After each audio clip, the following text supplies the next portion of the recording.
Hi, yes, here at the Rhode Island Seashore again. Just coming to share a little bit more about my journey through the Way of Mastery. I call it a student's journey.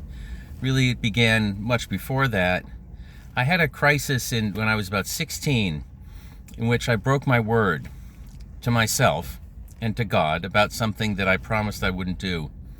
And it was a sexual thing. It was in context of a relationship a little bit. And I went from a very chappy childhood, and no precursors of this type of thing at all, to falling suddenly, and for no apparently good reason, because this wasn't a very big deal really, into this pit of profound self-hatred and guilt. It completely changed my life. My life never really went back to the way it was. I was just a few weeks short of my 17th birthday, and the experience was so difficult that I thought I might not survive it. It was as if I'd fallen into this crack in the earth, and I didn't understand what had happened at all. And I didn't feel I could talk to anybody about it. And so I kept feeling more and more isolated, and more as if I'd fallen into this hell. And at one point, and this just kept getting worse, it kept going on and on, to the point where I started pretending to be me. I would wake up in the morning. I'd absolutely hate the fact that I'd woken up. And I would think, well, I don't really want everybody else to be worried about this. For some reason, I felt I needed to handle it on my own. And so I would pretend to act the role of me, to act as if I were me and pretending to be that, instead of this very damaged and desperate and afraid being that had just gotten to the point of thinking that I was the problem in the universe, that God had this beautiful universe, except for me. I was the black mark on it, or a black mark, but like if I was gone, it would be better. And I thought, well, if I were God, I would kill me. That would be the end of it. I wouldn't exist anymore. But I wasn't, and I wasn't dead. I still did exist. And so I thought, well, what am I going to do about this?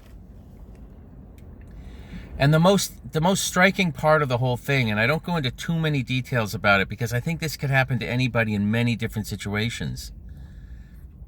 And the striking thing about it was that I'd never given much thought to the ideas of sin or guilt or anything like that. A little bit, and I hadn't had any major, I was a really happy kid. A very happy household, family growing up. I never had any indications of nothing like depression or bipolar, nothing like that. But suddenly my entire life was as if it was cut in half, and it really never went back, and it never changed. I would have gone to a really good college, and because that's where I grew up, right? But I ended up, instead of going into politics or law or whatever, it would have been a natural track for me, I ended up going into art and going to a state school, so I had time to work on this spiritual crisis. 3-4 hours a day of real pain. Like I was almost not surviving it. So it started while I was still in high school, and I went back for my senior year, and I'm just barely getting through each day. And I go back, and I'm walking across the campus one day, and the pain keeps increasing. And I'm going to some class, and I think, oh, this is just so stupid. Like, why am I going to a class in high school? So I stop myself. I stop walking. And I think I've got to come to some reconciliation here before I'm not going to keep going through these motions forever. So I think I really need relief from this somehow. I'm desperate. And I think, well, am I gonna kill myself? Because that would be maybe a way. At the time I thought maybe that would be a way of getting some relief. And I didn't think I could handle much more of what was going on. And then I thought about my mother and my dad and my siblings, brother and 3 sisters, and brothers-in-law, and my friends, and how devastating it would be to have someone close to them take their own life. I don't judge people who do it. I mean, really, this mental pain is incredibly challenging. So I thought to myself, I mean, I guess with all of them, but I symbolize it with my mom. She's a very wonderful, loving mom. Her name's Nancy. And she passed a few years ago. I thought I could never do it. I could never do it. It was not an option for me because of her, because of everyone I've mentioned. And that changed things. I'd been entertaining the idea in the back of my head for quite a while, I guess. You know, it was always there as a possibility. And I thought, okay, that's an absolute non-starter. That's a no. So we're not going there. And once I made that realization, it changed my whole orientation to this pain and this mystery of what had happened. And I was delving into the kind of trying to find answers to this, but never really had gotten very far. And then I realized, when I made this realization that I wasn't going to take my own life, something hit ground. As if something, since it had started, had been falling down, just free fall, a body falling through space. And then it hit bottom and bounced up slightly. Maybe a super ball is a better example than a body. So anyhow, something hit ground, and I realized, I'm gonna need to figure this out. I've got to figure this out. So I started a pursuit of truth, because I thought, well, what had happened? Like, why had my whole life collapsed? I must have missed something. I must have believed something that wasn't real, or something. I didn't know what to do. I'm 16, 17 years old, trying to figure this out. So I decided the thing to do was just to pursue the truth, no matter what, no matter where it led, no matter what it was, because we don't know necessarily what the truth is going to be. And I found that when I was in hell, which I can absolutely legitimately say I was in, it's possible to make a decision in terms of commitment to truth that you might not be able to make anywhere else. So, because you're already in hell, you're willing to go anywhere in the pursuit of truth, even to hell. Because, okay, say that truth ends up being hell, which is what it seemed like to me at the time. I haven't lost anything, and all I've done is gain the realization of what's true. But if you're not there, you've got something to lose. So you might not be so willing to make this full-on commitment. So that's what I did. I made a full-on commitment to pursuing the truth. And, I tend to think that that's what's been happening, I hope, ever since. In one of the sessions I had with Joshua through the Way of Mastery channel, JM, years later, we said the one unsafe thing is not to pursue the truth.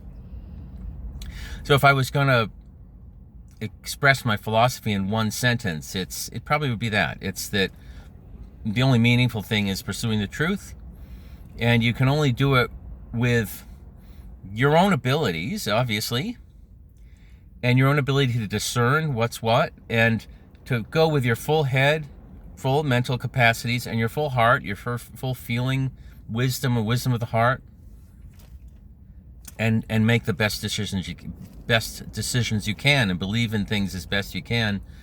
And as my first real spiritual mentor was an art professor in England called Michael Mayer. I went to art college in Exeter for a year. Exeter, England. That's way off in the southwest, like way off in the middle of nowhere kind of at the time. I felt like another planet. But this wonderful guy, Michael Mayer, was the head of the painting department, and he and I would talk philosophy. And he'd say, as usual, he had a brilliant suggestion for this. He said, well, just pursue the truth with your full heart and your full head. Says, and then even if you make a mistake, or you find out it's not what works, at least you will have learned something, because you will have committed fully. So I love that.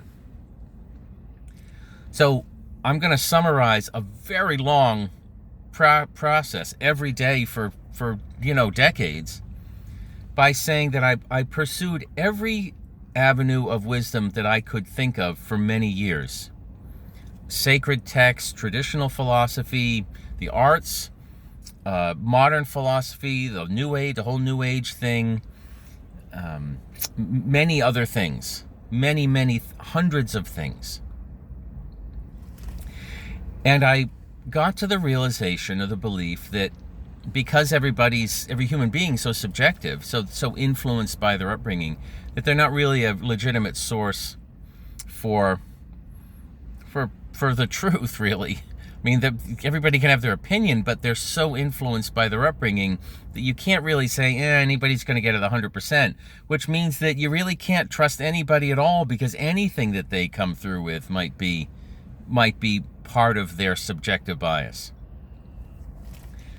So that kind of leaves you in a pickle. And after, it was probably about 7 years into my process that I came across this idea, and coming from where I came from, again, very secular world, I started looking into more esoteric forms of wisdom. And that included channeling. And that is what got me to, a very challenging place, because how do you verify any of it?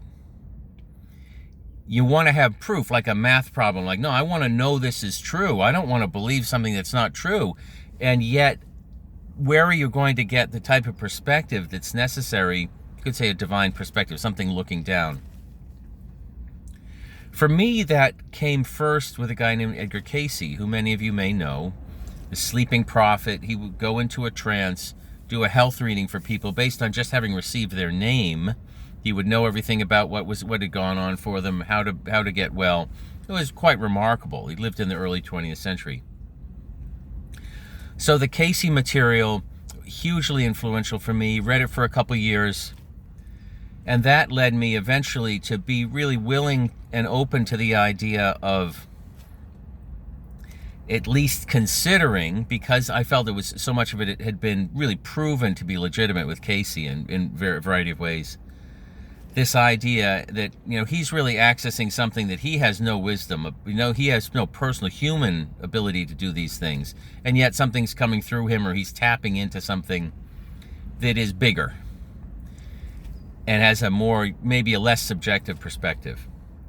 So that became my pursuit of inquiry. It's not that I didn't appreciate science and math and the type of thinking that's absolutely verifiable. You can prove it.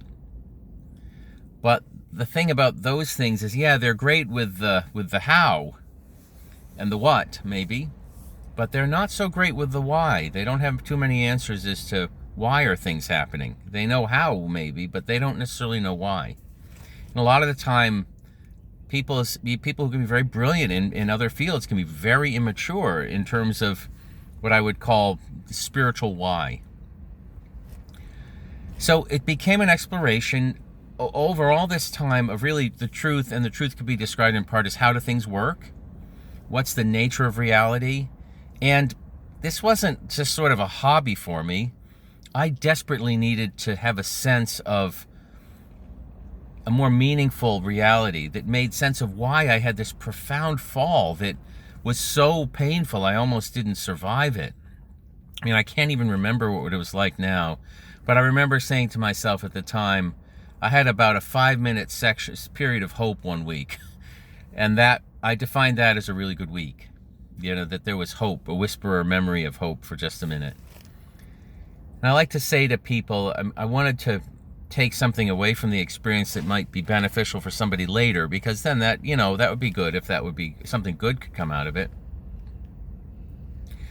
And the one thing that made sense to me and that I could hear at that time was simply this phrase, you're not alone. Other people have been to hell. If you're in hell, you're not alone. I've been there. Many people have been there. And so just, if nothing else helps now, just remember that. You're not alone. There is meaning. There is light.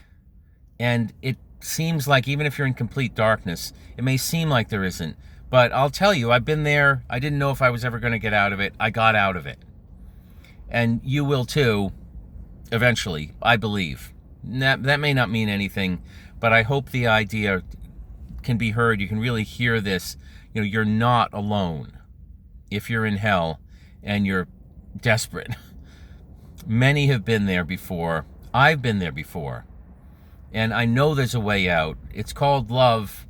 Again, that may not mean anything or feel like anything meaningful at this time. I'm just telling you my experience. Thank you for listening.